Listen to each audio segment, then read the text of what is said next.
ಚುನಾವಣೆ ಸಂದರ್ಭದಲ್ಲಿ ಅಭ್ಯರ್ಥಿಗಳದ್ದು ನಾನಾ ವೇಷ ನಾನಾ ರೀತಿಯ ಪ್ರಯತ್ನ. ಇವತ್ತು ಇದೇ ಕ್ಷೇತ್ರ ಅಂದ್ರೆ ಬೆಂಗಳೂರು ಸೆಂಟ್ರಲ್ ಲೋಕಸಭಾ ಕ್ಷೇತ್ರದಲ್ಲಿ ಒಂದ್ ಕಡೆ ಬಿಜೆಪಿ ಅಭ್ಯರ್ಥಿ ಕ್ಯಾಂಪೇನ್ ಮಾಡ್ತಿದ್ರೆ ಬೆಳ್ಳಂಬೆಳಗ್ಗೆಯೇ ವಾಯು ವಿಹಾರ ನಡೆಸ್ತಾ ಇದ್ದ ಮತದಾರರ ಜೊತೆಯಲ್ಲಿ ಕಾಂಗ್ರೆಸ್ನ ಅಭ್ಯರ್ಥಿ ಮನ್ಸೂರ್ ಅಲಿ ಖಾನ್ ಕೂಡ ಮಾತುಕತೆಯನ್ನ ನಡೆಸಿ ಆ ಮೂಲಕ ತಮ್ಮ ಪರವಾಗಿ ವೋಟ್ ಹಾಕುವಂತೆ ಮನವಿಯನ್ನ ಮಾಡಿಕೊಂಡಿದ್ದಾರೆ. ಆ ಮೂಲಕ ಇಬ್ಬರು ಅಭ್ಯರ್ಥಿಗಳು ಕೂಡ ಅಖಾಡದಲ್ಲಿ ಬಿರುಸಿನ ಪ್ರಚಾರವನ್ನ ಮಾಡ್ತಾ ಇದ್ದು ಕ್ಷೇತ್ರದಲ್ಲಿ ಲೋಕಸಭಾ ಚುನಾವಣಾದ ರಣಕಣ ರಂಗೇರಿದೆ.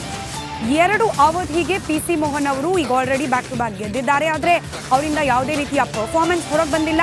ಅವರು ಈ ಬಾರಿ ಕೇವಲ ಮೋದಿ ಅವರ ಹೆಸರನ್ನ ಹೇಳ್ಕೊಂಡು ಮತವನ್ನ ಕೇಳ್ತಿದ್ದಾರೆ. ರಾಜ್ಯ ಸರ್ಕಾರದ ಗ್ಯಾರಂಟಿಗಳು ಜನರಿಗೆ ತಲುಪಿದೆ, ಮೋದಿ ಹೇಳಿದ ಯಾವುದನ್ನೂ ಕೂಡ ಮಾಡಿಲ್ಲ, ಹೀಗಾಗಿ ಕಾಂಗ್ರೆಸ್ಗೆ ಮತ ಹಾಕಿ ಅಂತ ಹೇಳಿ ಮತದಾರರಲ್ಲಿ ಮನವಿಯನ್ನ ಮಾಡಿಕೊಂಡಿದ್ದಾರೆ ಮನ್ಸೂರ್ ಅಲಿ ಖಾನ್. ಚುನಾವಣಾ ಕಾವು ದಿನದಿಂದ ದಿನಕ್ಕೆ ಜಾಸ್ತಿ ಆಗ್ತಾ ಇರ್ತಕ್ಕಂಥದ್ದು. ಬೆಂಗಳೂರು ಕೇಂದ್ರ ಲೋಕಸಭಾ ಕ್ಷೇತ್ರದಿಂದ ಮನ್ಸೂರ್ ಅಲಿ ಖಾನ್ ಕಾಂಗ್ರೆಸ್ಸನ್ನು ಪ್ರತಿನಿಧಿಸ್ತಾ ಇರ್ತಕ್ಕಂಥದ್ದು. ಅವರು ಒಂದು ಏನು ಈ ಸಿ ವಿ ರಾಮನ್ ನಗರ ವಿಧಾನಸಭಾ ಕ್ಷೇತ್ರದಲ್ಲಿ ಇವತ್ತು ಬಿರುಸಿನ ಪ್ರಚಾರವನ್ನು ಮಾಡ್ತಾ ಇದ್ದಾರೆ. ಅವರು ನಮ್ಮ ಜೊತೆ ಇದ್ದಾರೆ, ಅವರನ್ನು ಮಾತಾಡ್ಸೋಣ. ಸರ್, ಯಾಕೆ ಮನ್ಸೂರ್ ಅಲಿ ಖಾನ್ಗೆ ಕೇಂದ್ರ ಲೋಕಸಭಾ ಕ್ಷೇತ್ರದ ಜನತೆ ಮತ ನೀಡಬೇಕು? ಯಾಕಂದರೆ ಮನ್ಸೂರ್ ಅಲಿ ಖಾನ್ ಎಜೆಂಡಾ ಇರೋದು ಡೆವಲಪ್ಮೆಂಟ್, ಬೆಂಗಳೂರು ಸೆಂಟ್ರಲ್ ಹಿತ ಮತ್ತು ಕರ್ನಾಟಕದ ಹಿತದಲ್ಲಿ ಮನ್ಸೂರ್ ಅಲಿ ಖಾನ್ಗೆ ಎಲೆಕ್ಟ್ ಮಾಡಿ. ಯಾಕೆ ನಾನು ಕೇಳೋದು, 15 ಇಯರ್ಸ್ ಶಾಸಕರಿದ್ದಾರೆ, MP ಇದ್ದಾರೆ PC ಮೋಹನ್ ಅವರು 15 ಇಯರ್ಸ್ನಲ್ಲಿ ಏನು ಮಾಡಿದ್ದಾರೆ, ಜನರ ಮಧ್ಯದಲ್ಲಿ ಇದ್ದಾರಾ? ನಾವು ಕೇಳ್ತಾ ಇರೋದು ನಮ್ಮ Congress government, state government performance ಮತ್ತು ಗ್ಯಾರಂಟೀಸ್ ಪರ್ಪಸ್ಸಿಂದ ವೋಟ್ ಕೊಡಿ ಅಂತ ನಾವು ಕೇಳ್ತಾ ಇರೋದು. ಅವ್ರು ವೋಟ್ ಕೇಳ್ತಾ ಇರೋದು Modi, prime minister Modi. So ಏನಾದರೂ ಕೆಲಸ ಬೇಕಾದರೆ ಜನರಿಗೆ ಅಪ್ರೋಚ್ ಮಾಡೋದು ಯಾರಿಗೆ? MP, MLA, corporator.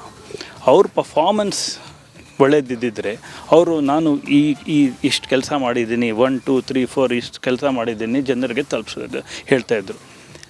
ಅವ್ರು ಕೇಳ್ತಾ ಇರೋದು PC ಮೋಹನ್ಗೆ ವೋಟ್ ಮಾಡಬೇಡಿ, ಮೋದಿಯವ್ರಿಗೆ ವೋಟ್ ಮಾಡಿ. ಸೊ ಕೆಲಸ ಮಾಡಿದರೆ ತೋರಿಸ್ಬೋದು, ಕೆಲಸ ಏನು ಮಾಡಿಲ್ಲವಲ್ಲ, ಅದಕ್ಕೆ ಅವ್ರ ಹೆಸರಿನಲ್ಲಿ ಕೇಳೋಕ್ಕಾಗಲ್ಲ.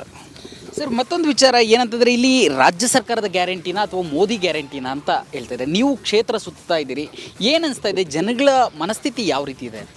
ನೋಡಿ, ಜನರಿಗೂ ಗೊತ್ತಾಗಿದೆ ನಮ್ಮ ಗ್ಯಾರಂಟಿ ಅವರೆಲ್ಲರಿಗೂ ತಲುಪಿಸಿದೆ. ಮೋದಿ ಗ್ಯಾರಂಟಿ 15 lakhs ಯಾರಿಗಾದರೂ ಸಿಕ್ಕಿದೆಯಾ? ಯಾವ ಗ್ಯಾರಂಟಿ ಸಿಕ್ಕಿದೆ? ಇವಾಗ ನಮ್ಮ ಗ್ಯಾರಂಟಿ ಸಕ್ಸಸ್ ಆದಮೇಲೆ ಮೋದಿ ಗ್ಯಾರಂಟಿ ಅಂತಾರೆ. 15 ಲಕ್ಷ ಸಿಕ್ಕಿದೆಯಾ ಯಾರಿಗಾದರೂ? ಏನು ಗ್ಯಾರಂಟಿ ಅದು? ಬೇರೆ ಗ್ಯಾರಂಟಿ ತಲುಪಿಸಿದ್ರೆ ಅವ್ರ ಗ್ಯಾರಂಟಿ ಮೇಲೆ ವೋಟ್ ಕೇಳ್ತಾಯಿದ್ರು. Thank you sir. ಕೇಳಿದ್ರಲ್ಲ, ಇದು ಮನ್ಸೂರ್ ಅಲಿ ಖಾನ್ ಅವರ ಮಾತು. ಯಾವ ಗ್ಯಾರಂಟಿಯನ್ನು ಮೋದಿ ಸರ್ಕಾರ ಜನಕ್ಕೆ ಕೊಟ್ಟಿದೆ, ನಮ್ಮ ಸರ್ಕಾರ ಇಲ್ಲಿಯ ಜನಕ್ಕೆ ಗ್ಯಾರಂಟಿಯನ್ನು ನೀಡಿದೆ, ಈ ಬಾರಿ ನಾನು ಗೆಲ್ತೀನಿ ಅನ್ನೋ ಮಾತನ್ನು ಅವ್ರು ಹೇಳ್ತಾ ಇರ್ತಕ್ಕಂಥದ್ದು. ವಿಡಿಯೋ ಜರ್ನಲಿಸ್ಟ್ ಮಹೇಶ್ ಜೊತೆ Nagaraj BF Sandra, Republic TV Kannada, Bengaluru.